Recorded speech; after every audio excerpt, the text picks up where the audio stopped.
À l'école primaire, on apprend le vivre ensemble et la socialisation. On apprend les règles de base de la démocratie du futur citoyen qui sera libre parce qu'il sera appelé à aller voter. Mais chez nous, si on veut un jour faire du suffrage universel qui soit basé tout simplement sur des considérations ethniques et non pas objectives, je veux voter telle personne parce que la personne est de ma tribu ou de ma région. C'est pas ça la démocratie. La démocratie, c'est un citoyen qui a le discernement, qui sait très bien par rapport au programme en jeu, je veux voter pour telle personne parce que j'estime ce qu'il fait, c'est bien. Mais c'est un apprentissage. Ici, ça s'apprend depuis l'école. Et c'est ça le sens, tout le sens donné à l'école républicaine de Jules Ferry, hein. C'est pour cela qu'ils l'ont rendu gratuite. Ils l'ont rendu obligatoire d'abord. On l'a rendu obligatoire et on s'en est suivi la gratuité cette, pour que ça soit effectif, pour que tous les enfants de la République peuvent y profiter. Après, il y a des parents qui sont fortunés qui peuvent aller dans les écoles privées. C'est un choix. Mais l'école républicaine a vocation de recevoir tous les enfants. Et nous, notre école Pour publique, évidemment les préparer à être des républicains. Et c'est la question qui ben s'impose au Congo. Notre système d'éducation à nous, nos programmes obéissent à quelle stratégie politique, en fait? C'est ça la vraie question. oui, mais il y a véritablement, moi, j'ai l'impression que c'est un système qui navigue à vue. Si je voulais interpeller les intellectuels congolais, comme vous êtes, finalement, les Congolais sont formés, très bien formés, surtout ceux qui ont été formés à l'extérieur, mais même aussi au Congo-Brazzaville, on en connaît. Qu'est-ce qui fait qu'ils n'arrivent pas à implémenter ce qu'ils ont appris à l'extérieur?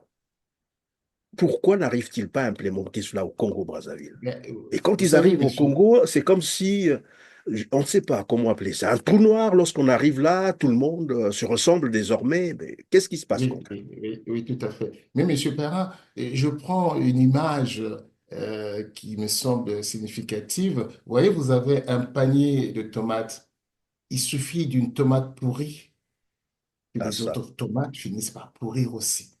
Et le système est comme ça. Et puis aussi sur le plan politique, je pense que nous sommes des Bantous. Il y a tellement d'abominations faites dans notre pays. Moi, j'en appelle, il faut de l'apaisement. Il faut de l'apaisement. Et je ne comprends pas aujourd'hui dans un pays apaisé, le Congo, que moi je souhaite, Monsieur Perrin, que le président Pascal Lissouba soit encore enterré à Perpignan. Et je n'entends pas. Et que Alphonse Massamba Débat, on ne connaît pas là où est son corps, et que Parfait Kolela soit au Bourget. Et tout ça, Donc, ça a un impact. ça a un impact. Je pense que tout ça, c'est autant de... Moi, en tant que Bantou, je considère cela comme étant une malédiction, non pas une chance pour notre pays. Donc, il faut y remédier. Et puis aussi, on a des gens qui sont persécutés, pardon, par leur engagement politique. Là, je parle du général Mokoko. Sa place n'est pas en prison. Je parle de Kombi Salissa. C'est des personnes qui doivent recouvrer leur liberté. C'est tout un programme d'apaisement national où les Congolais enfin vont dire que voilà, il y a du renouveau. Mais pour impulser ça, M. Perrin, il faut une nouvelle équipe et de nouveaux dirigeants.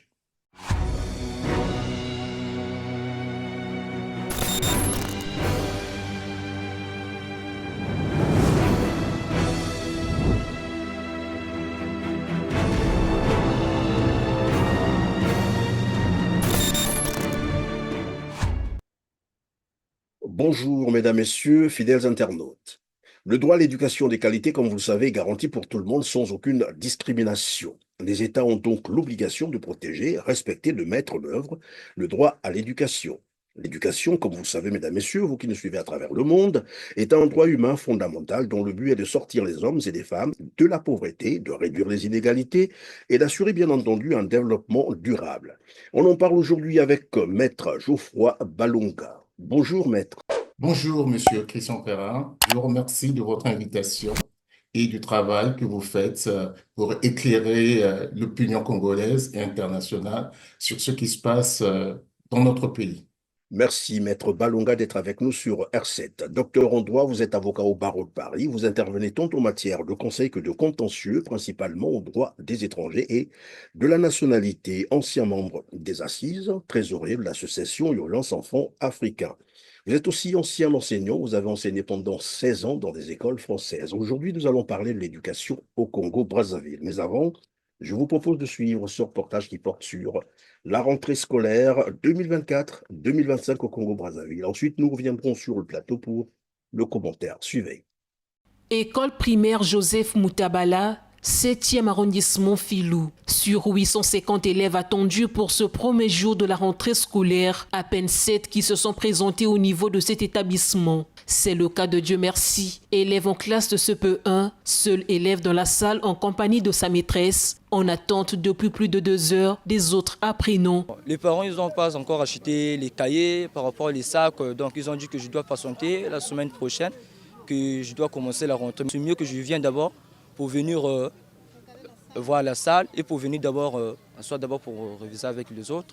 L'expression me manque pour exprimer ce chaos. Mais dans quelle maison ou bien dans quelle superficie où l'on n'a pas parlé de la rentrée scolaire?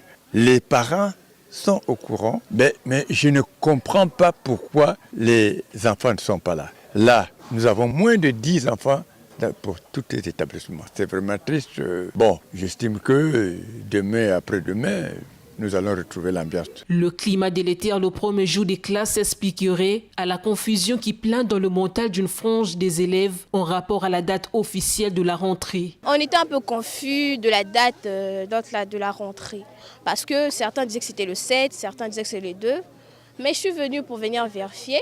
Bon, le matin, on s'est juste présenté avec une dame d'histoire et un prof d'SVT.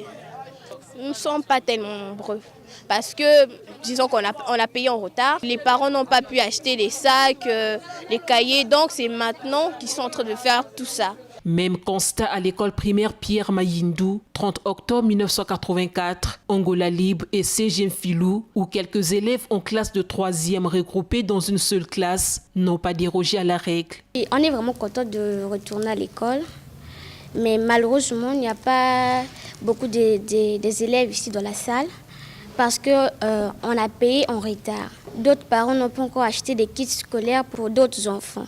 Ce que je vais leur dire, c'est qu'ils puissent venir, même s'ils n'ont pas encore des choses, mais qu'ils puissent venir à l'école avec leur tenue de l'année passée, travailler avec même des anciens cahiers, le temps que les parents sont en train d'acheter des kits scolaires. Malgré les dispositions prises par le gouvernement pour l'effectivité de la rentrée scolaire 2024-2025 sur l'étendue du territoire national, à Brazzaville, les établissements publics et certaines écoles privées, la rentrée des classes n'a pas suscité l'engouement des élèves cette année. Voilà, Maître Balonga. Le Congo-Brazzaville compte actuellement plus de 4 millions de jeunes de la tranche d'âge 0 à 35 ans. Quand vous avez suivi ce reportage, que vous inspire l'avenir du Congo-Brazzaville en l'état? En regardant ce reportage, je me suis dit, mais quel désastre pour cette jeunesse qui est en défaut d'avenir. Ah, rien n'est fait pour que cette jeunesse-là puisse avoir des connaissances nécessaires pour s'épanouir et pour développer ce pays. Et quand on sait que l'éducation, vous l'avez rappelé dans votre propos préliminaire, que c'est un droit humain et qui est consacré par les instruments internationaux, aussi bien par les Nations Unies, le PNUD et le Congo lui-même à travers ses différentes lois scolaires depuis 1961. Les différentes lois consacrent une obligation scolaire. Mais quand on se rend compte dans la pratique, c'est pas le cas. Et le reportage que nous venons de suivre illustre très bien qu'il y a un abandon total du système éducatif. Et dans ces conditions, Monsieur Perrin, je me demande comment un pays peut se développer sans une jeunesse éduquée.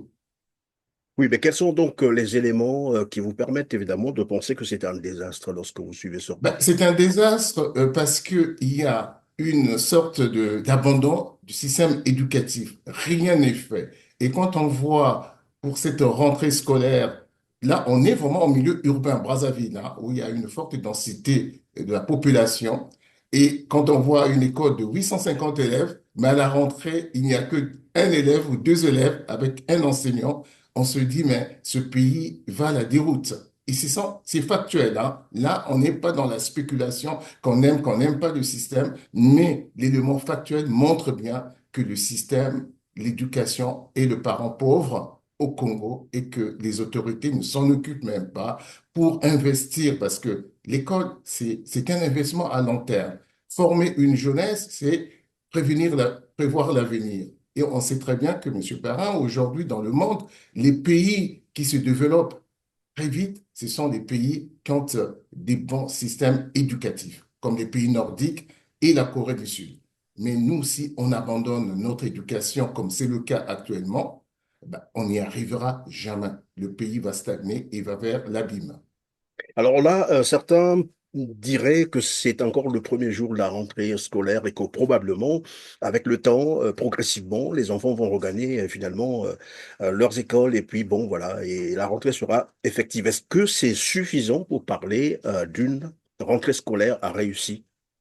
Pas du tout. Moi, je pense que c'est l'autosatisfaction quand je vois le ministre qui parade dans les différents établissements de la capitale, Brazzaville, et qui se rend compte que la rentrée n'est pas effective. Mais moi, je suis aussi issu de ce pays. À notre époque, on attendait avec beaucoup de patience la rentrée. Et elle était vraiment effective. Une rentrée effective, Monsieur Perrin, c'est lorsque les élèves avec leur cartable, avec leur fourniture scolaire. On était heureux parce que ce jour-là, on mettait des habits neufs pour aller à l'école et retrouver des amis. Et les enseignants qui sont là, qui nous attendent. Et la répartition des classes qui est faite en amont. On a repéré avec nos parents quand on était à l'école primaire, les listes sont déjà faites. Et le 1er octobre ou le 2 octobre, le top est donné, c'est la rentrée effective. Mais là, ce n'est pas une rentrée effective, M. Perrin, puisque il n'y avait pas des enseignants. Une rentrée décalée, ça n'existe nulle part. Il faut commencer dès le départ puisqu'il y a un programme à suivre. Et si vous passez un mois à attendre que tous les enfants viennent, bah, il y a un souci. Vous n'allez plus atteindre les objectifs dans les classes puisque le temps, la programmation se fait au fur et à mesure. Oui, évidemment, lorsqu'on suit le reportage, dans certains reportages, évidemment, les enfants disent, les parents leur ont dit, allez-y à l'école, même si vous n'avez pas encore des uniformes ou alors les fournitures scolaires au complet, mais on va compléter au fur et à mesure dès qu'on aura l'argent et puis voilà, on fera. Est-ce que ici, je voulais un peu revenir. Tout à l'heure, vous avez dit, à votre époque, les choses étaient tellement bien faites Et que vous revenu. arrivez avec vos cartables et autres, les fournitures scolaires. Comment ça se passait concrètement? Oui, mais comment ça se passait? Mais ici, on est dans les années 70, hein. Moi, mon école primaire, c'est les années 70. Mais on voit très bien que les parents avaient un statut social ou un niveau de vie il y avait une vie économique au Congo. Et les parents étaient soucieux de, de l'apprentissage, de l'école, ce que pouvait donner l'école à leurs enfants.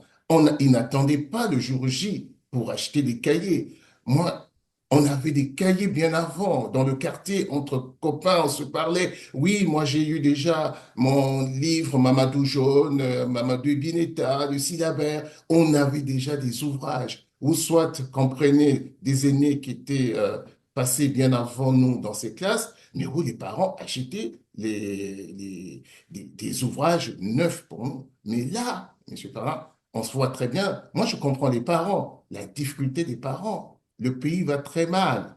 Et les parents n'ont pas les moyens nécessaires pour acheter les fournitures scolaires. D'autant plus qu'ils ne mangent même pas normalement ces enfants-là et dans les familles. Mais acheter des ouvrages, ça devient un luxe. Et là, je rebondis par rapport à ce que vous avez dit. Les parents, quand ils disent, même si vous n'avez pas de fourniture scolaire, allez tout de même à l'école. Alors moi, ça me fait sourire un peu, Monsieur Farage. C'est comme si dans une armée, on envoie des soldats au front. Oh, même si vous n'avez pas de munitions, vous n'avez pas des armes, allez tout de même. Mais on les envoie à la mort. Sûrement, ben, ils seront attaqués et puis détruits par les adversaires. Donc là aussi, c'est pareil. Un enfant, son cartable, c'est comme un soldat. Ses effets, les stylos qu'il a, c'est comme un soldat qui va au combat. Il se prépare. Et tout ça aussi, il y a le mental dans l'apprentissage. L'enfant sait que j'ai le nécessaire pour apprendre. Et là, il va avec confiance. Il y en a un enfant qui va à l'école sans fourniture scolaire, c'est pour aller faire que du jeu pour du jeu. On n'est plus dans l'ordre des apprentissages, Monsieur Perrin. Donc, moi, je regrette ça.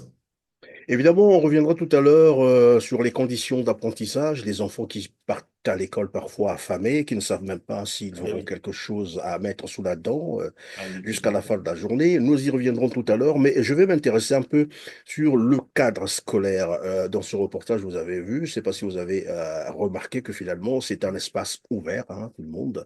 Et C'est un donc, parfois à espace. côté, il y a des débits de boissons, parfois il y a Ben des, oui, comment ben vous oui, appelez ben ça, oui, des lieux ben de oui, culte où on fait du bruit, ben les oui, enfants peuvent ben aller oui, assister. Le ben cadre oui. scolaire, parce que je voulais vous poser la question, vous avez quand même enseigné pendant plus de 16 ans dans les écoles françaises.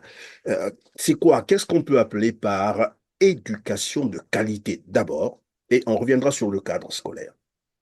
Mais éducation de qualité, d'abord, il faut mettre des gens compétents, hein, pour s'attendre à un bon apprentissage. Il faut Vous qu'il y parlez ait là déjà, des enseignants oui, le compétents, corps le enseignant, personnel. oui, le corps enseignant qui accompagne les enfants, un corps enseignant bien formé, compétent, une équipe éducative qui travaille en symbiose.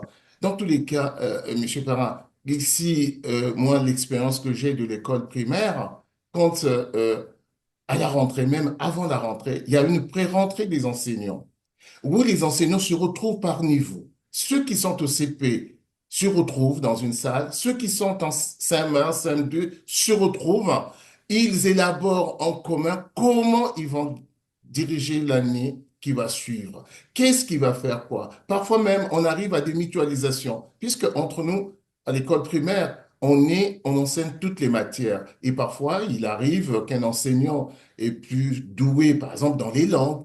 Ben, il se dévoue pour dire que non, moi, je ferai l'anglais dans les classes ou je ferai la géographie. C'est la mutualisation qu'on appelle ça entre enseignants. Donc, c'est des équipes. Et on parle de la progression aussi dans les enseignements. Comment nous allons, au premier trimestre, qu'est-ce que nous allons faire? Nous allons étudier telle notion, parce que les apprentissages à l'école, c'est une démarche progressive. On pose puzzle par puzzle dans la tête des enfants. Et ça se prépare en amont par une équipe. Et au-dessus, il y a une directrice ou un directeur qui coordonne tout ça. Mais ce que je vois au Congo, malheureusement, peut-être ça existait à mon époque, mais je regrette, Monsieur Farah, d'être un peu nostalgique, mais aujourd'hui, c'est plus le cas. Déjà, ces enseignants n'ont pas les outils eux-mêmes d'aller enseigner. Pour la plupart, c'est des volontaires qui n'ont aucune pédagogie pour enseigner. Ils enseignent les enfants comme eux-mêmes, ils comprennent ces notions-là. Mais non, ça, c'est pas la formation.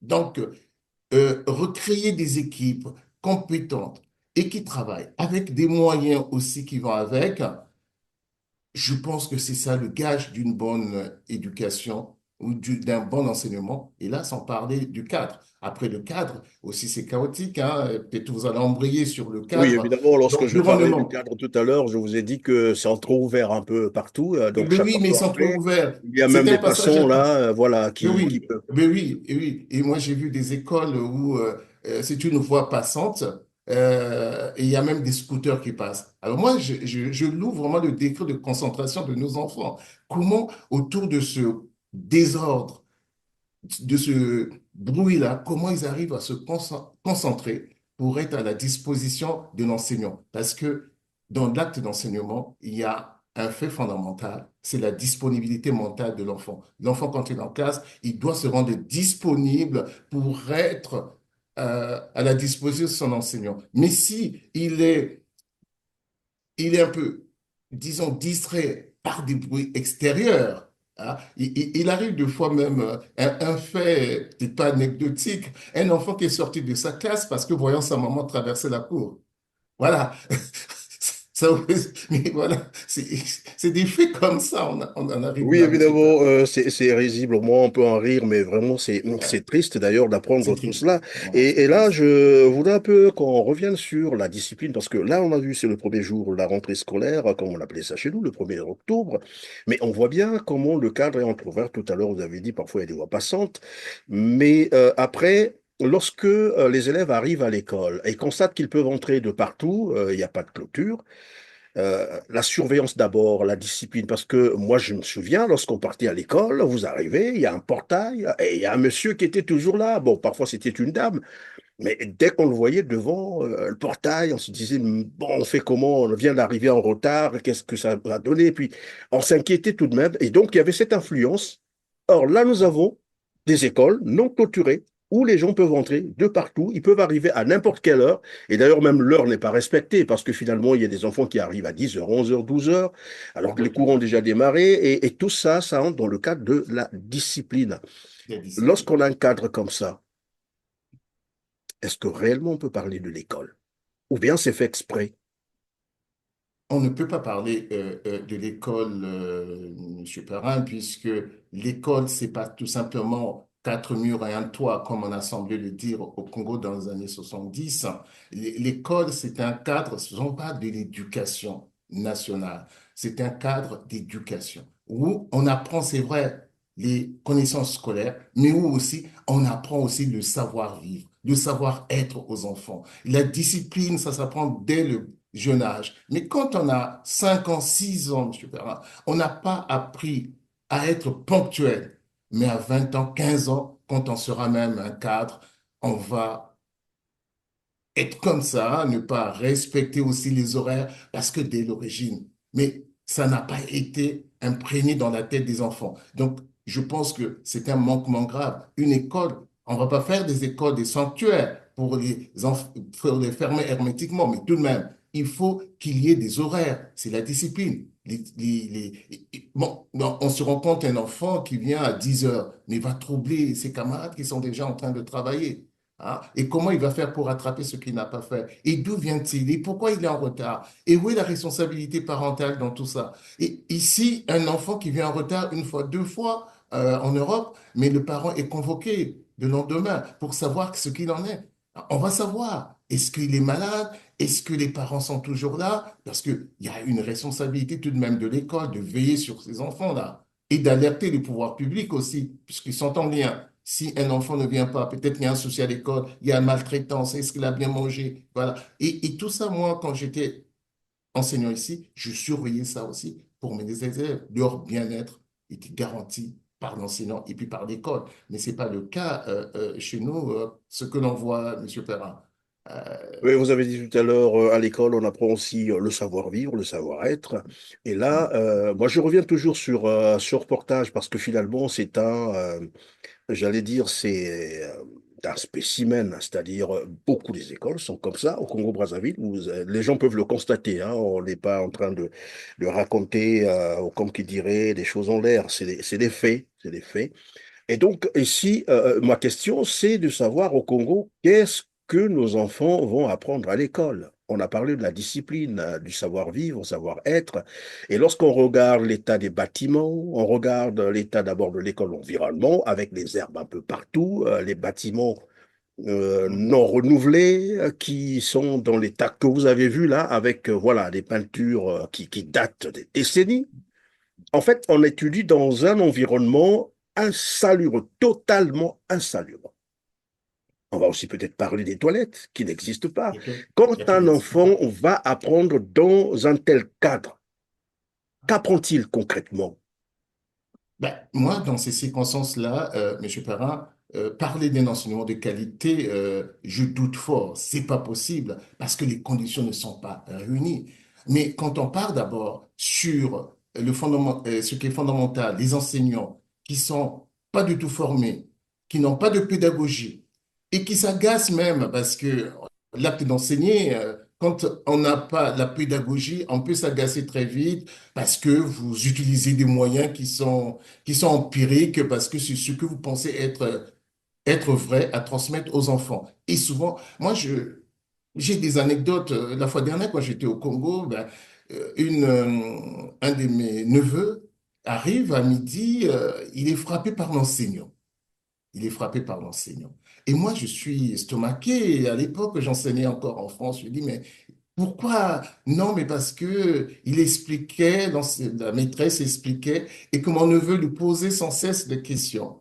Et la maîtresse agacée, bah, l'a giflé. Il s'est retrouvé avec un bleu sur la joue. Je lui dis, mais c'est pas possible. Mais parce qu'il lui manquait des outils nécessaires pour surmonter cette difficulté qu'il avait face à mon neveu, pour lui transmettre des connaissances. Dans ces conditions, M. Perrin, c'est un enseignement au rabais.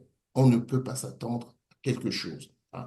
Et en dehors de cela, le cadre aussi est malsain, comme vous venez de le dire. Le cadre est important aussi pour les enfants. Ça participe à leur éducation. Quand il y a des latrines dans une école, ça montre que les enfants apprennent des bonnes habitudes. On peut leur dire aussi, quand vous avez envie d'aller aux toilettes, vous avez des latrines, il faut y aller. Mais quand il n'y en a pas, qu'est-ce qu'on va leur dire? Des enfants se débrouillent comme ils peuvent.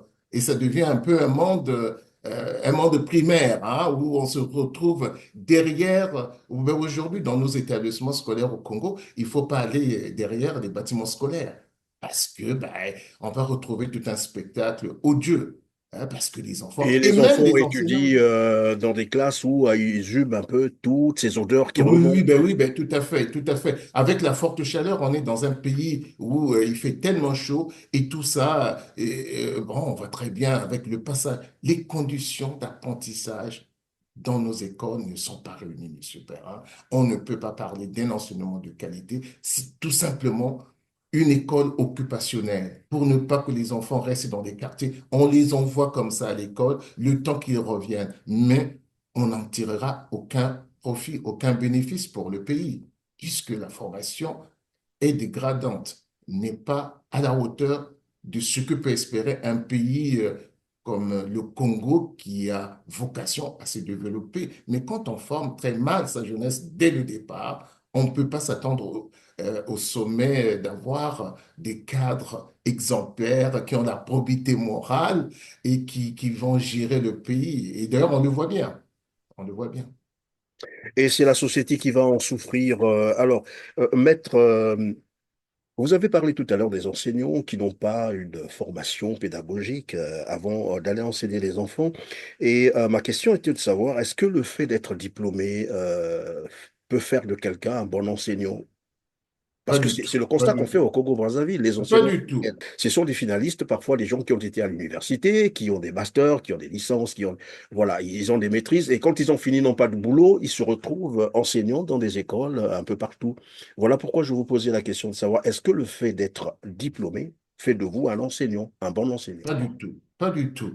Pas du tout. C'est comme, on dirait, même dans la vie de tous les jours, est-ce que le fait d'avoir un permis de conduire fait de vous, a priori, un bon chauffeur? Et même là, c'est un métier. Hein. Avoir un permis, c'est pas un métier, mais être enseignant, c'est un métier, M. Perrin, qui s'apprend. Ici, en France, après le master, les jeunes rentrent pendant 2 ans en formation et des stages pour apprendre. Parce que la pédagogie, en fait, c'est l'instrument qui permet à l'enseignant de transmettre, de transmettre.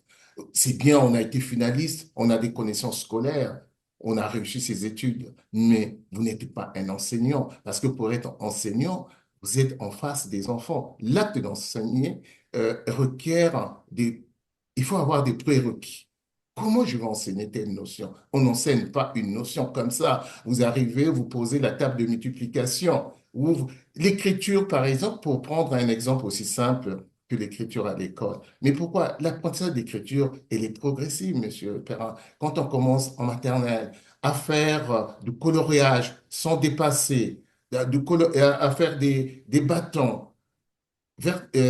sur le plan vertical, horizontal, tout ça, on projette plus tard dans l'école, le niveau qui suit vers l'écriture. Mais ça se prépare en amont. Mais celui qui n'a pas de pédagogie, Monsieur Perrin, qu'est-ce qu'il va faire? Il va tout de suite prendre un stylo, dire à un enfant, ah, il forme la lettre L, il forme la lettre T. Mais l'enfant ne pourra pas parce que il y a aussi une dimension psychologique, hein, une dimension psychologique de l'enfant à s'insérer dans les apprentissages qui se met en place progressivement. Mais quand on n'a pas d'outil nécessaire qui est la pédagogie, comment voulez-vous transmettre des enseignements malgré votre bonne volonté? Hein? C'est le hasard qui fait que, bon, X sait lire, Y sait pas lire, tant pis, et puis on en passe. Non, le fait, je reviens, vraiment, j'insiste, être enseignant, c'est un métier qui s'apprend. Et le fait d'être diplômé, même avoir le plus intelligent d'un pays, ne fait pas de vous un bon enseignant. vous savez ces notions-là, mais comme vous avez appris à l'école vous-même, vous ne pouvez pas les transmettre de façon brute comme ça. Il faut une pédagogie, monsieur le père. Et c'est donc C'est essentiel. comme quelqu'un qui apprend le droit et qui se dit, voilà, Oui, avocat alors qu'il n'a oui, jamais exercé. ben oui, par exemple, oui, qui apprend le. Oui, mais l'exemple est assez significatif, monsieur Perrin. Moi, bon, j'ai fait le droit aussi, j'ai un doctorat en droit. Mais quand j'avais mon doctorat en droit, ben, ça ne faisait pas de moi un avocat pourtant. Mais si quelqu'un venait me voir, monsieur, je veux divorcer, je suis docteur en droit, comment je vais faire? Je ne connaissais pas la procédure. Voilà. Ou quelqu'un vient me voir, ben, j'ai un problème, ben voilà, la préfecture ne me donne pas mon titre de séjour. Mais comment je vais faire? Mais c'est parce que j'ai passé un certificat d'aptitude à la profession d'avocat. C'est là où on apprend ce métier, comment faire des actes, comment faire des assignations, comment faire des citations. Ça s'apprend, c'est un métier. Sinon, autrement, être docteur ne peut pas faire de vous un avocat. Sinon, tout le monde serait avocat. Évidemment, maître, je vous posais cette question expressément parce que au Congo-Brazzaville, c'est le constat qu'on fait aujourd'hui. Le corps enseignant est plutôt rempli, comme je vous ai dit tout à l'heure, des universitaires qui ont terminé, qui n'ont pas peut-être eu le boulot ailleurs, mais qui sont venus. On les appelle souvent des appelés volontaires ou des enseignants volontaires et d'autres communautaires. En général, ils n'ont peut-être pas fait la pédagogie, mais bon, pour des raisons, comme ils disent eux-mêmes, pour servir la nation, ils ont été Ah, parfois oui, tout à obligés fait. de, mais aussi pour survivre, comprenez? Oui. Alors, ces enseignants sont parfois payés à des montants très dérisoires. C'est d'ailleurs triste de rappeler ça. Il y en a qui peuvent gagner 10 000 francs CFA en termes de, si on veut convertir en euros, c'est autour, je crois, je sais pas moi, c'est 15 16 euros, c'est euros. ça, Ouais, par là? ouais, ouais. 15 euros le 15 euros, mois, ça vous fait 10 imaginez, 000. bon, il y en a qui touchent, c'est vrai, 50 000 francs CFA, mais lorsqu'on regarde tout ça, ou 65 000 francs CFA, donc l'équivalent de 100 C'est euros le dérisoire. mois. 200 euros, c'est Et ce dérisoire. monsieur doit aller enseigner les enfants. Et curieusement, ils sont beaucoup plus nombreux dans le système d'éducation au Congo-Brazzaville. C'est eux qui enseignent, parce que le Congo accuse aujourd'hui un déficit de 20 000 enseignants sur tout le 20 000 territoire. enseignants, c'est énorme. C'est Et donc, énorme. ce sont ces jeunes, ces femmes, ces hommes qui tentent un peu de combler ce trou, mais dans des conditions que je suis en train de vous expliquer tout à l'heure. Alors là, est-ce qu'on peut parler de manque de moyens pour former les enseignants, pour mieux les traiter? Je parle bien de moyens financiers hein, pour le Congo, parce que nous connaissons que le Congo a beaucoup d'argent, nous avons quand même des ressources, hein, nous avons le Mhm. pétrole, le bois, voilà, les recettes fiscales ou douanières, tout ça, on peut en parler. Est-ce que c'est vraiment un manque de moyens pour investir dans l'éducation ou c'est peut-être une volonté politique de ne rien faire pour l'éducation? Moi, je pense que, Monsieur Perrin, c'est pas une question de manque de moyens, parce que le Congo, on voit très bien, vous avez fait vous-même donner des statistiques. C'est une population très, très jeune. Et donc, il y a un besoin réel d'éducation. Donc, l'éducation, l'école doit être une priorité pour, euh, pour les autorités. Mais sauf que, et quand on a en face les autorités qui ont fait le pari de l'ignorance, du savoir et de la connaissance. Donc, ces secteurs, ils le négligent. Mais d'autant plus, mais ils peuvent bien, on n'est pas là toujours pour critiquer, mais pour suggérer aussi certaines solutions. C'est pas aussi on est devant le fait accompli. Il nous manque 20 000 enseignants. Mais que faire? Il y a l'urgence qui est là. On peut mettre ces volontaires là ou ces diplômés qui sortent de l'université, même s'ils n'ont pas la vocation, Mais après, il faut des les former. pas, mais il faut les former. On peut recréer, mais là, il faut recréer des écoles de formation, faire de telle sorte que ces enseignants-là vont travailler le matin dans des écoles et l'après-midi, ils vont dans des centres de formation et on leur a fait dans des classes un tuteur. Parce qu'on sait très bien que dans nos pays, il y a encore des vieux enseignants qui sont retraités, malheureusement, qui ne sont pas payés, mais qui ont été bien formés. Ils sont toujours là, dans leur village. Il faut rappeler ces gens-là pour encore reprendre du service, pour porter secours à ces jeunes-là, pour leur apprendre comment faut-il tenir une classe. Parce qu'une classe se tient. hein. Il y a la posture de l'enseignant, il y a la façon de s'exprimer devant les enfants, l'intonation, tout ça, c'est important. Ces gens-là peuvent être là comme tuteurs et l'après-midi, par exemple, ils repartent à l'école pour des connaissances théoriques. Mais ça, on peut le faire, mais M. Perrin, c'est pas un manque de moyens, c'est une volonté politique qui manque. C'est fait à dessein, puisqu'on sait très bien que ces personnes-là, parfois quand on parle d'eux, on dit qu'on est tellement critique. On voit bien que dans leur village, ils ont construit des écoles qui sont pas identiques à celles qu'on trouve partout ailleurs au Congo. Là, ils ont compris qu'il faut mettre l'électricité, il faut mettre de l'eau, il faut mettre des ordinateurs. Et ces enfants-là partent dans des colonies de vacances. Mais pourquoi ils ne le feraient pas? Donc, il y a une très, très mauvaise foi de ces autorités-là qui ne veulent pas que l'école soit l'affaire de tout le monde. Mais là, visiblement, à mon égard, je constate qu'il y a une rupture de l'égalité devant le savoir de tous les Congolais. Ces autorités sont en porte-à-faux par rapport aux textes qui régissent notre constitution et les différentes lois de l'enseignement au Congo, tout simplement. Alors, si c'est une volonté politique, cela veut dire que le gouvernement congolais ne veut peut-être pas, voilà, dépenser beaucoup trop d'argent pour l'éducation. Probablement qu'on se dit, ben, comme d'ailleurs, hein, dans nos sociétés, on pense que voilà, il y a un bon Dieu qui est là, qui pourvoira à Mm. tout. Mais ici, je rappelle d'ailleurs, c'est les propos d'un ancien président américain, Lincoln, qui disait, voilà, si vous pensez que Ouais. l'éducation coûte beaucoup trop cher, Coûte alors cher. Faites le pari de l'ignorance. Faites le voilà, et vous pari de verrez 10 ans l'ignorance. après ce que Et va puis, il y a des devenir la résultats. société. Ouais. Ouais, ouais. Oui, Et c'est que donc ça va là, donner. moi, me permet de revenir un peu sur le cadre scolaire, parce que de plus en plus, on constate la plupart des écoles au Congo-Brazzaville, hein, du premier degré, c'est-à-dire même du primaire, collège et lycée, université, vous avez des écoles qui n'ont pas d'espace de spectacle, pas d'espace de sport. Voilà, vous avez, comme on a dit tout à l'heure, quatre murs, un toit, et puis bon, voilà, c'est l'école, pas de bibliothèque. Euh, et là, je reviens finalement sur l'investissement dans l'éducation. Qu'est-ce qui peut expliquer qu'un État soit démissionnaire jusqu'à ce niveau? Conscient que si les enfants ou les jeunes ne sont pas bien formés, on va se retrouver avec une société, comme le disait Lincoln, qui est une société, mais presque déstructurée.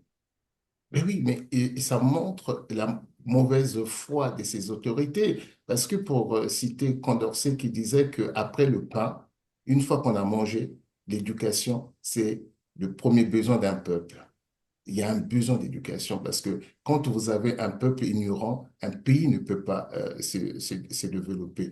Et là, parce que la mort lente intellectuellement de la jeunesse congolaise, hein, il faut le dire, M. Parra, parce que là, c'est une mort lente. Pourquoi? Elle n'est pas subite. Parce qu'admettons que dans les avions qui décollent à Brazzaville pour aller à Pointe-Noire, on mettait des pilotes non qualifiés.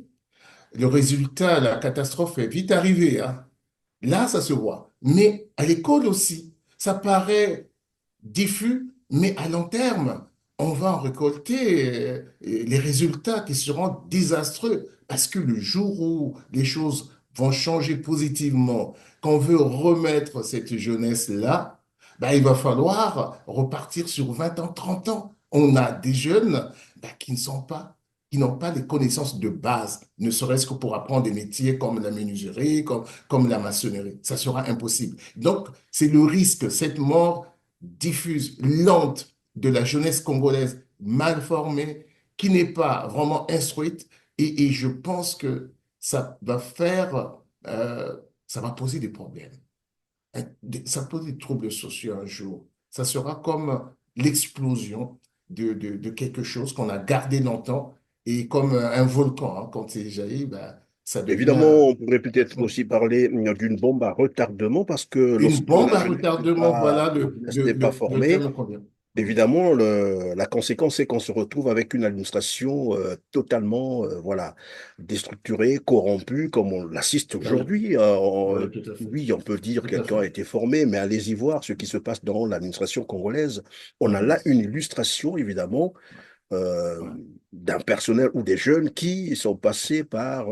c'est vrai, on va parler de l'université, mais que représente désormais l'université? Par exemple, Mariam L'université, Gouabi, c'est bien triste pas d'arriver grand-chose. à ce niveau. Et moi, j'ai vu à l'université, Mariam Gouabi, comme on l'a dit tout à l'heure, il n'y a pas d'espace, il n'y a pas de sport, il y a pas de... même des salles de Mm. spectacle. Les enfants Ouais. ne vont même plus suivre des théâtres, ça Théâtre. n'existe Ouais. plus, pas de bibliothèque, il n'y a rien. Et là, je voudrais aborder un peu au niveau de l'avancée, j'allais dire, les avancées technologiques. Aujourd'hui, on parle là, des nouvelles technologies, là, de l'information, de la technologie et de l'information, les NTIC qui ne sont pas encore intégrés, par exemple, dans Mhm. nos Mhm. universités. Mhm. Je Mhm. vous disais à la préparation de cette émission, j'ai été surpris de constater que j'ai des amis, quand je leur parle du PC, Ouais. ben, ils se Ouais. grattent la Ouais. tête, Ouais. ils disent oui, je vais apprendre. Donc jusqu'à maintenant, là, il Ouais. peut être à l'université, parfois en train de préparer sa licence, mais il ne connaît pas utiliser l'outil informatique qui n'est probablement pas encore dans le programme scolaire. Et là, nous abordons donc le volet programme scolaire. Au Congo-Brazzaville, apparemment, nous sommes encore dans les programmes ou sur les programmes initiés par, je ne sais pas, l'ancienne puissance Et coloniale. l'ancienne puissance coloniale qui est la France. Et on note, mais c'est vrai que ces aspects-là, pour le cas du Congo, en fait, tout a été dit, Monsieur Perrin. Vous voyez que, il faut dire aussi que ce pays-là a de la ressource humaine, hein, qui a travaillé sur ces questions-là. Moi, je me rappelle, quand j'étais étudiant en doctorat, je travaillais sur le service public de l'enseignement, avoir lu des articles pertinents, des études pertinentes sur ce que pouvait être notre système éducatif. Mais sauf que tout ce qui a été fait, tout ce qui a été dit n'a pas été tenu en compte. Et ce qu'il faut remarquer, M. Perrin, c'est que l'éducation ou l'enseignement au Congo, c'est un peu particulier, peut-être à d'autres pays africains. Il y a souvent eu une forte politisation. Le politique a souvent instrumentalisé l'école comme étant un outil de la réalisation de la politique socialiste à l'époque, hein, parce qu'on voit très bien en 1975, c'est toujours le PCT qui était au pouvoir, instaure ce qu'on a appelé l'action créatrice des masses et le rôle déterminant des cadres. Et on a, mais c'est là la conséquence aussi, part de très loin, hein. Aujourd'hui, nous parlons de cette école qui est complètement en déroute, en dérision. Mais ça a commencé dans ces années 75 où on a vu l'action créatrice des masses, c'est-à-dire que les villages devaient construire leurs écoles. Mais ces écoles-là, M. Perrin, étaient le toit de chaume, terre cuite, pas de structure autour, ni de terrain pour la motricité, pour les enfants, pas de cours de récréation. Et ça a commencé là. Et ce qui a suivi aussi va dans le même sens. Et quand on a fait 1980 avec la loi de l'école du peuple, M. Perrin, et pourtant, on avait l'Institut national de recherche pédagogique qu'on appelait INRAP, qui avait des gens qui pouvaient penser notre système éducatif. Mais les raisons idéologiques, politiques ont primé, parce que vous vous souvenez, moi, je suis d'une époque où on était des pionniers, où l'article 1 des statuts de pionnier disait le pionnier est un militant conscient et efficace de la jeunesse. Dans tous ses actes, il obéit aux ordres du parti. Donc, on a fait passer même les idéaux politiques avant les apprentissages. Donc, il fallait bien être un bon pionnier, respectant les ordres du parti, que d'être un bon élève. Mais même dans l'administration, on a vu, il fallait être d'abord, avant d'être expert, il fallait être déjà. Expert rouge, on appelait ça, cadre rouge. Oui, oui, tout Elle est à fait, d'abord. monsieur Perrin.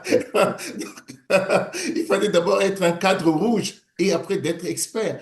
Le système éducatif donc a suivi aussi ce cheminement-là où il y a eu toujours une forte politisation pour être au service d'un système politique. Mais non, même si c'était pour la réalisation d'une société socialiste qu'on voulait, mais c'était de l'utopie tout ça. Ah, il fallait revenir aux fondamentaux.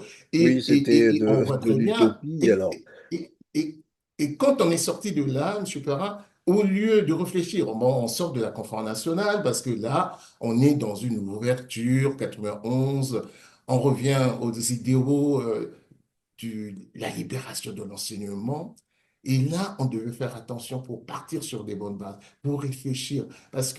Mais l'école, les programmes doivent s'inscrire, doivent être en symbiose avec le projet de société, Monsieur Perrin. Et je pense qu'on en a discuté en aparté l'autre jour, avant cette émission. En France, quand l'école de Jules Ferry avait pour vocation, 1885, d'instaurer ce qu'on appelait l'État républicain. On instaurait une école. À l'école primaire, on apprend le vivre ensemble et la socialisation. On apprend les règles de base de la démocratie du futur citoyen qui sera libre parce qu'il sera appelé à aller voter. Mais chez nous, si on veut un jour faire du suffrage universel qui soit basé tout simplement sur des considérations ethniques et non pas objectives, je veux voter telle personne parce que la personne est de ma tribu ou de ma région. C'est pas ça la démocratie. La démocratie, c'est un citoyen qui a le discernement, qui sait très bien par rapport au programme en jeu, je veux voter pour telle personne parce que j'estime ce qu'il fait, c'est bien. Mais c'est un apprentissage. Ici, ça s'apprend depuis l'école. Et c'est ça le sens, tout le sens donné à l'école républicaine de Jules Ferry. Hein. C'est pour cela qu'ils l'ont rendue gratuite. Ils l'ont rendue obligatoire d'abord. On l'a rendue obligatoire et on s'en est suivi la gratuité cette, pour que ça soit effectif, pour que tous les enfants de la République peuvent y profiter. Après, il y a des parents qui sont fortunés qui peuvent aller dans les écoles privées. C'est un choix. Mais l'école républicaine a vocation de recevoir tous les enfants. Et nous, notre école pour publique, évidemment les préparer à être des républicains. Et c'est la question qui ben oui, s'impose au Congo. Notre système d'éducation à nous, nos programmes obéissent à quelle stratégie politique, en fait? C'est ça la vraie question. oui, mais il y a véritablement, moi, j'ai l'impression que c'est un système qui navigue à vue, où on entasse les connaissances aux enfants, mais sans réel objectif. Puisque on vient de voir à l'instant même que des enseignants non formés, le cadre n'est pas propice, il y a des passages et puis il n'y a pas un bon suivi, c'est un système corrompu Des où enseignants mal payés, voilà, mal payé. Ben, vous-même, vous avez reçu il y a quelques jours, je suivais avec tout attention à fait. le président du syndicat des enseignants mais qui le disait. Et puis la corruption. Aujourd'hui, au Congo, mais on sait très bien que le brevet vaut, par exemple, 300 000. Le bac vaut 500 000. Et les enfants, quand ils passent les euros, ils ont des billets en poche. Donc, il y a pas la formation en tant que telle, ou le principe d'égalité ou de transmettre le savoir n'y est plus. On est dans de l'ordre vraiment d'un désordre absolu. Il est temps d'y remédier en revenant aux fondamentaux et notamment sur les programmes, se dire, nous, le Congo, on va se développer. Voilà, il faut un cap. Mais ce cap-là, M. Perrin, vous voyez que je me rappelle bien, et là, le président Lissouba, quand il a pris le pouvoir, il a dit, je ferai du Congo une petite Suisse. Il a impulsé une vision pour les Congolais. C'était pas que le Congo soit la Suisse. Déjà, la configuration géographique n'est pas la même. Hein. Nous, la Suisse n'a pas la mer, nous, on a la mer. La Suisse a des montagnes, nous, on n'a pas de montagnes. Mais ça voulait dire que c'est une projection qu'il donnait. Et autour de deux piliers, il disait, lui, la science et la technologie. Parce que lui, en tant que scientifique, il pensait que les pays qui se développent aujourd'hui, ce sont ceux qui ont la maîtrise sur la science et la technologie. Et c'est ce que vous disiez, Monsieur Perrin, sur les nouveaux outils hein, d'informatique qui doivent maîtriser les jeunes aujourd'hui pour travailler très vite. Pour savoir, aujourd'hui, on n'est pas obligé d'aller en Inde pour savoir ce qui se passe en Inde. Où 80%, moi je dirais, Monsieur Perrin, des connaissances sont sur Internet aujourd'hui pour les jeunes. On n'a pas besoin de bouger. Mais il y a des préalables. Les ordinateurs aujourd'hui, si vous et moi, on est là, c'est parce que là où moi je suis, j'ai l'électricité en permanence. Et vous aussi. Sinon, l'émission ne serait pas possible. Donc, c'est un ensemble, en fait. C'est un ensemble. Il faut, oui, des ordinateurs dans les écoles, mais l'électricité aussi de façon permanente. Oui, maître Geoffroy Balonga, nous allons vers la fin de cette émission. Alors, je reviens un peu sur des conditions, puisque nous en avons parlé, hein, le cadre éducatif, les programmes, les enseignants, les conditions dans lesquelles vivent les enseignants, mais aussi les élèves, parce que nous reviendrons tout à l'heure sur ce que vous appeliez la disponibilité mentale de l'élève ou de l'enfant, hein. Mais qu'est-ce qui peut expliquer que malgré, parce que là aussi je voulais interpeller les intellectuels congolais que vous êtes, finalement, les Congolais sont formés, très bien formés, surtout ceux qui ont été formés à l'extérieur, mais même aussi au Congo-Brazzaville, on en connaît. Qu'est-ce qui fait qu'ils n'arrivent pas à implémenter ce qu'ils ont appris à l'extérieur?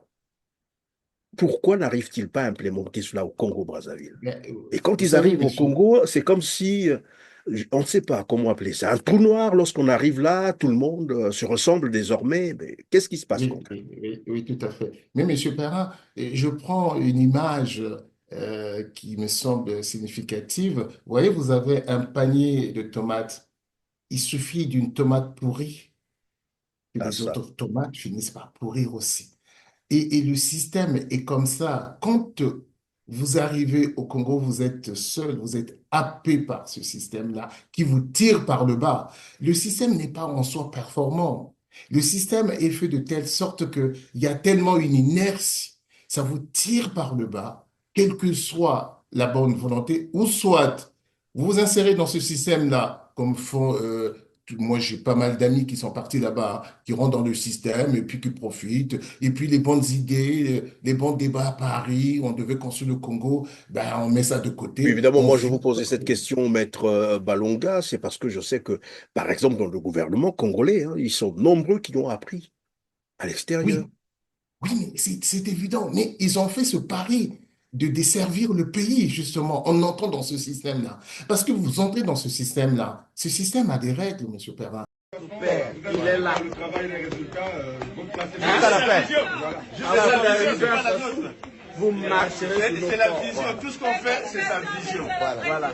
Ça n'a jamais été la vision d'Ibombo. C'est la vision du ministre, du président de la République. Ibombo n'a pas de vision. Il n'en a jamais eu une. C'est lui qui a la vision et nous on est là, on se bat pour matérialiser la vision du chef. Très bien. Mais félicitations, merci, monsieur le ministre. Vous n'y rentrez pas librement, mais vous êtes coopté aussi, hein. Et de toute façon, au départ, on ne vous accepte pas dans ce système parce que vous êtes compétent, que vous avez les meilleurs diplômes dans les universités européennes ou américaines. Non, on vous coopte. Vous arrivez, on vous donne un cahier de charges. Voilà comment nous fonctionnons. C'est à prendre ou à laisser. Mais il y en a qui refusent, soit qui repartent en Europe, qui repartent aux États-Unis. Il y en a même qui sont sur place et qui ont fini par tout abandonner et qui vivent modestement. Parce que ce système-là ne peut survivre euh, qu'en tournant dos aux Congolais. Voilà. Qu'en tournant dos aux Congolais. Parce que c'est nourri de ça. Tout est bien Mais dit comment alors, je crois voulez-vous, que mais le Perrin, il y a, téléspectateur. il y a- il y a- il y a une chose, peut-être qu'il y a un problème de temps. On est à la Non, allez-y, je télévision. vous en prie, Et je vous oui, en prie, mais allez-y. vous savez, vous parlez de moyens. Mais comment les gens s'enrichissent dans nos pays?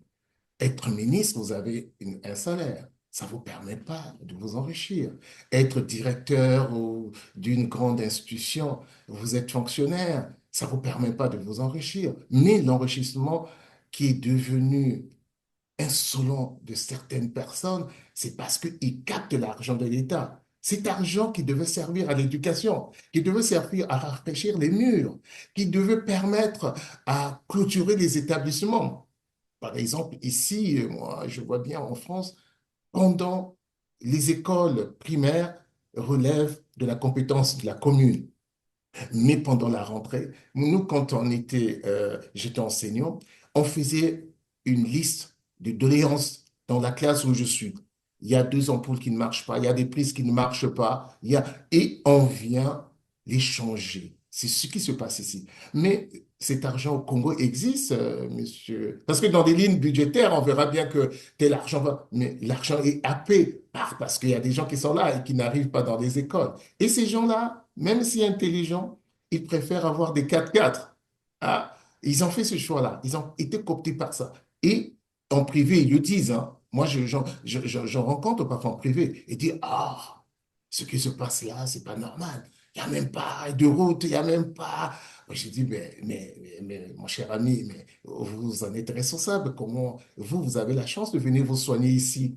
Mais les parents qui sont là-bas, l'argent de l'hôpital, c'est ça qui sert à ces gens-là. Et quand on voit les 4x4 neufs qui circulent dans Brazzaville, mais moi, j'ai toujours pensé au Congo, quand je vois des 4x4 à 120 millions de francs CFA, je me dis, mais ça, c'est une école. Il y a des écoles roulantes au Congo. Quand on voit ces 4x4-là, il y en a qui en ont même 5, 7 chez eux. Donc, ils ont 7 écoles chez eux qu'on pouvait vraiment Mais construire je pense que correctement. même les propriétaires de ces 4x4 ont un problème mental, il faut le dire comme ça, parce que pourquoi? Ils ont des 4x4 qui coûtent très cher d'ailleurs, trop cher, avec une technologie très poussée, et ils sont conscients que lorsque ça va tomber en panne, on ne pourra pas réparer ça au Congo. Qu'est-ce qu'ils Oui, font? oui, tout Ils à fait. abandonnent pour aller acheter Ouais, ouais. une nouvelle Oui, voiture. tout à fait. Et Tout à là, on fait. a l'argent pour faire tout ça, comme vous l'avez dit tout à l'heure, mais pour investir dans l'éducation, Dans on vous fait l'éducation, mais comprendre qu'il n'y a c'est plus rien. l'argent. Oui, mais le système ne survit qu'à ça aussi, M. Perrin. Puisque si ce système-là fait autrement, le peuple va percevoir les failles du système. Hein. Parce que si on essaie de faire autrement que ce qui se fait, le peuple commence à se dire, mais tiens, on peut avoir des bonnes écoles, on peut avoir des services de santé de qualité, on peut avoir des routes. Voilà, c'est ça. Mais comme il n'y a Alors pas donc de vous êtes en train de dire, maître, c'est finalement une, j'allais dire, c'est un programme, j'allais dire un plan bien planifié, c'est-à-dire il faut éviter que les Congolais soient bien formés, sinon ils vont commencer à se poser les vraies questions. des vraies C'est ça. questions. Et on se remet à la Ce qui providence, explique Monsieur Perrin, l'abandon éventuellement. du système Oui, oui, d'éducation. on se remet à la providence.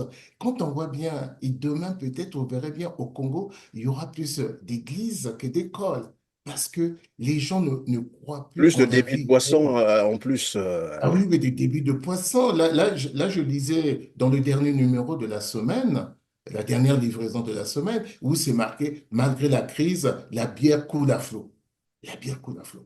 Et la bière, tenez-vous, Monsieur Perrin, c'est le seul, enfin, je ne sais pas si on peut appeler ça une denrée, c'est le seul produit qui est vendu en promotion.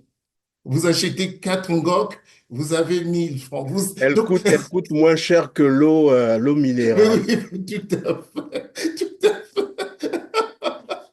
Voilà, alors Maître Malonda, on va continuer donc on va parler tout de même de la médecine scolaire qui apparemment n'existe plus au Ah, Congo-Brazzaville parce que les enfants quand ils arrivent à l'école, on ne sait pas voilà, exactement psychologiquement. voilà, voilà. Déjà, est-ce qu'il est en bonne santé? Qu'est-ce qui se passe? Il y a des enfants qui comprennent très vite, il y a d'autres qui comprennent avec beaucoup d'explications Oui, et oui, et tout ça, la médecine scolaire permettait tout de même d'identifier oui, quel tout à enfant fait. est capable de quoi concrètement? Aujourd'hui, ça Tout à n'existe fait. plus.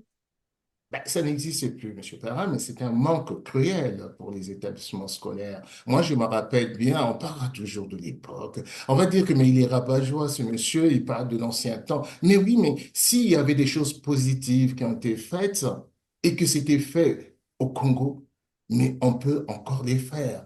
Chaque année, nous, on allait ce qu'on appelait les grandes endémies, juste en diagonale avec Blanche Gomez, où chaque école y allait pour des examens de poumons, pour toutes sortes d'examens qu'on faisait. Et à l'occasion de ces visites médicales, on décelait beaucoup de maladies chez des enfants qui avaient des insuffisances cardiaques, qui avaient des problèmes respiratoires, parce qu'on estimait que l'acte d'apprendre, il n'y a pas que les connaissances scolaires, mais il y a le confort de l'enfant, le bien-être, sa santé. Et Et là, on a l'avantage, comme vous le dites, maître, c'était aussi de déceler un peu beaucoup plus tôt certaines pathologies. plutôt des maladies des enfants et vaut mieux prévenir que guérir et ça coûtait moins cher à la collectivité parce que on était soigné en amont et on décelait pas mal de choses. Et il y a un problème très grave que moi, j'ai fini par comprendre ici en France, c'est la question de la vue. Beaucoup de nos camarades à l'école qui étaient fort intelligents, mais qui n'ont pas pu poursuivre les études parce qu'on dit que, oh, il est bête, il est machin. Mais le monsieur, le petit garçon, il est derrière la classe, dans des salles qui sont obscures, surtout de plus en plus, qui ne sont pas éclairées. Et quand l'enseignant écrit, mais il ne voit pas, il a une vision faible qui n'a jamais été détectée.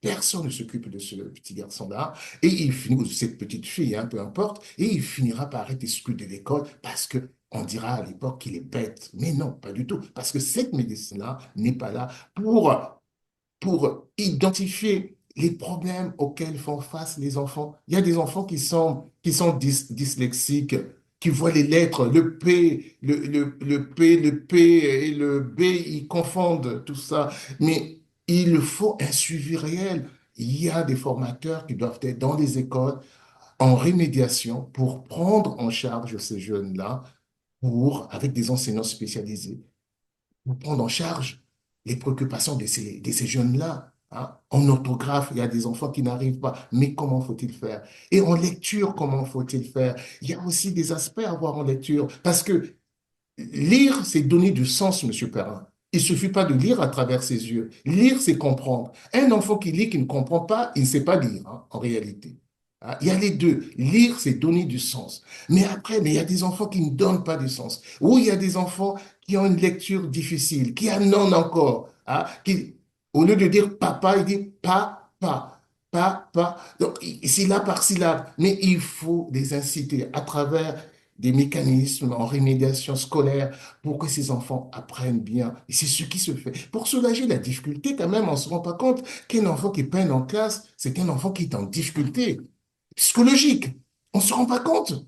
Nous, on pense que oui, mais lui, il ne sait pas. Non, mais il est en difficulté. Il a envie d'apprendre, il a envie de faire comme ses camarades, mais il n'arrive pas parce que il est limité par quelque chose, mais qu'on peut débloquer facilement. Et donc, cette médecine-là, si demain, vraiment tant est que les choses s'améliorent positivement, il faut remettre au cœur de nos établissements une médecine scolaire, ne serait-ce qu'une infirmière.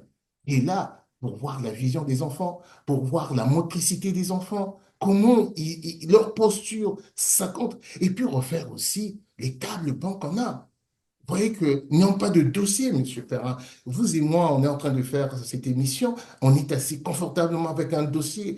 On voit des enfants qui sont courbés comme ça pour écrire. Toute Et ils l'année, finissent tout le cycle, il est toujours courbé. courbés. Ils finissent être par avoir des lordoses, des dos-voûtés. Et puis même aussi, les petits garçons là, on est dans une tranche d'âge. Il y en a qui sont plus grands, d'autres plus petits. Et vous, ses pieds, il n'a pas de pied à terre où ses pieds végètent. Mais ce n'est pas le gage d'une bonne... il faut une stabilité de l'enfant, un dossier, le confort de Mais là l'enfant. encore, maître, vous parlez des tables bancs. Il y a bien des écoles qui n'ont pas de table banc. Les enfants font cours à même le sol. Ils sont Comment? là, Oh, en oh, train de ah oui. regarder le Eh ben maître. oui, ben oui, ben oui, oui. Et puis même des classes hyper saturées, 150 élèves par classe. Le ratio élève-enseignant n'est pas respecté. Mais dans ces conditions-là, ça devient comme un marché. Comment l'enseignant peut capter l'attention de tous ces enfants?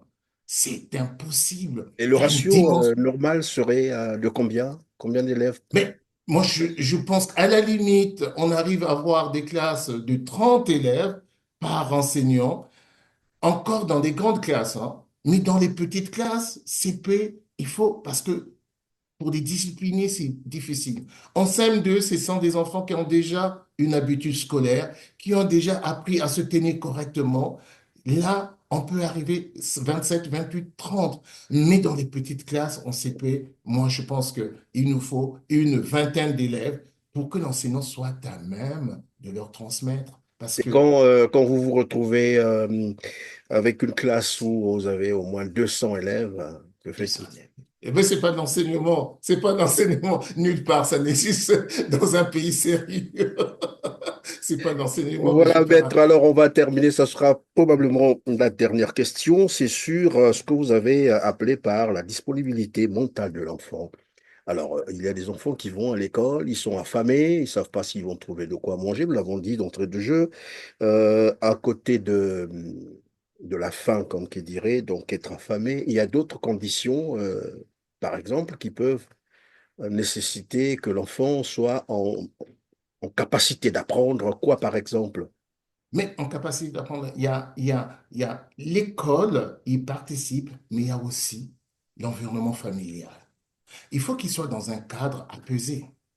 Il faut qu'il soit dans une famille où il y a une autorité, parce que ça s'apprend aussi depuis la maison. Il faut qu'il soit dans une famille qui valorise aussi l'école, qui valorise le statut de l'enfant. Mais quand on est dans des familles où papa lui-même, qui a eu sa licence à Maringouabi ou sa maîtrise qui est au chômage, et l'enfant qui voit papa tous les jours, il est là, à la traîne, il n'exerce pas. Les enfants, ils ont cette capacité fine de regarder si ça ne va pas chez les parents. Se dit que, mais non, mais nous, on est en difficulté, pourquoi on ne mange Oui, ils pas? apprennent beaucoup plus par observation. Par observation. Et l'enfant le perçoit. Et c'est un enfant qui va à l'école, c'est un enfant, moi je dirais, qui est un peu à reculons, qui va à l'école à reculons parce qu'il ne croit plus. Il dit que mais, mon papa qui a fait des études, ça lui a donné rien. Mais moi, je veux faire des études, pourquoi faire? Et donc, il va comme ça. C'est un enfant dilettant. Il va à l'école, c'est un enfant défaitiste.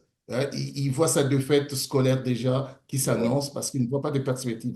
Et l'école, qui devait lui donner aussi ce courage-là, va dans le même sens de sa dévalorisation. Il arrive, il n'a pas une table pour s'asseoir, comme vous avez dit. Il est à même le sol. Il est en classe. Il a envie d'aller aux toilettes. Il s'abstient. Mais comment va-t-il écouter les enseignements de Et l'école? lorsqu'il rentre chez lui, lorsqu'il veut, bon, voilà, Il n'y a pas de réviser un peu suivi. Il n'y a ses pas de suivi, leçons, il n'y a mais pas d'électricité, il n'y a pas il n'y a pas d'eau. Alors, d'électricité. Et même, bon, moi, à mon époque, il n'y avait pas d'électricité, mais on avait la lampe tempête quand même. Mais il y avait du pétrole tout le temps. mais le Il y avait pétrole du coûte cher pétrole tout le maintenant. temps. Il y avait du pétrole. Mais là, ils rentrent à la maison. Non, pas, l'électricité, c'est un luxe, n'en parlons plus. La lampe tempête n'a plus de, il n'y a plus de pétrole, lampant. Et on lui dit ce qu'ils appellent le délestage alimentaire dans le pays. On dit à un petit enfant, mais c'est cruel, hein, que tu as mangé à midi et que le soir, tu ne vas pas manger.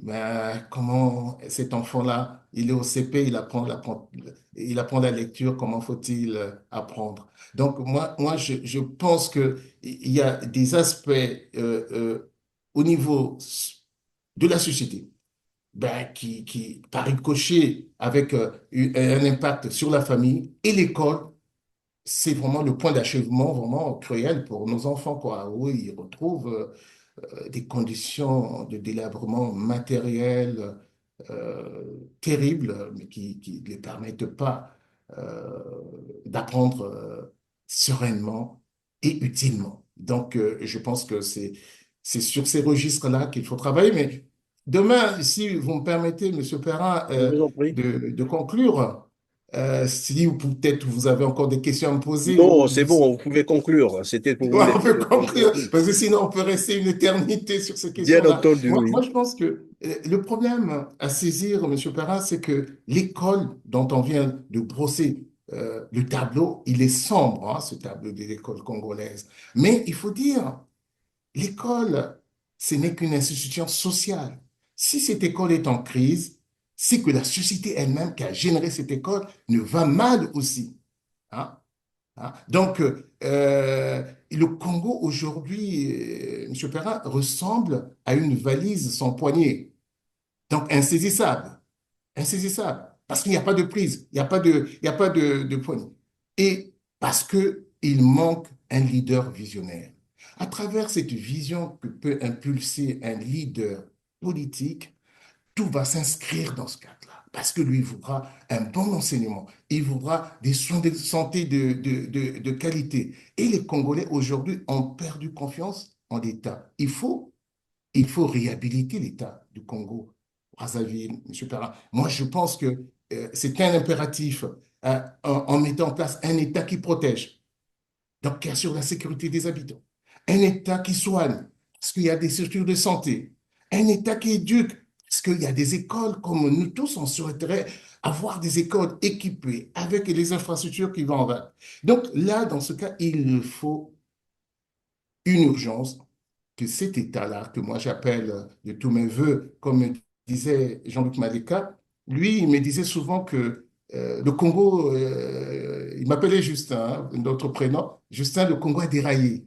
Le Congo a déraillé, c'est un pays à remettre sur les rails. Et c'est pour cela que lui, il souhaitait présider une transition. Lui, il estimait que la transition était de 5 ans. Donc, je pense qu'il faut aller vers cette nécessité-là de réhabiliter l'État à travers une transition qui va s'organiser sur une durée, moi que j'estime même de 10 ans, parce que le mal à régler tellement et tellement important. En 5 ans, je pense que c'est pas possible.